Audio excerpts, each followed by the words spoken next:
Nimani puli? Trekker puli bo'lyaptimi, ha? X5 jigar, nemissi, Aydot maxluqlaridan 3 litr atmosfera motorli.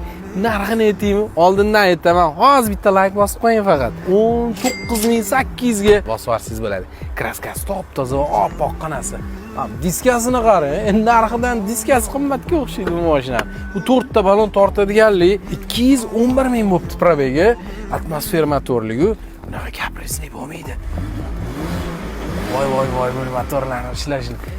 Bu narxga olganingiz hech kimga yetmasangiz bo'ldi, jigar. Nemisi, BMW demasa qo'rqib yurasiz. Bilasiz, BMWga qizlar ham yomon, kompot oxirgi paytlar. Bilasiz, uylana olmayotgan bo'lsangiz, ishoning, mashinada sovchilikka borasiz. Любой qizim saniga olib ketaver deyshadi. Uylana olmayotgan, bu tanishlarga hozir tarqatib qo'ying-da, 19800 ga срочный bosvarsiz bo'ladi. Jigar, bitta like bosib, fikringizni qoldiring. 19800 bo'lganda bosib yuboramiz yo'qmi? O'ylamasdan.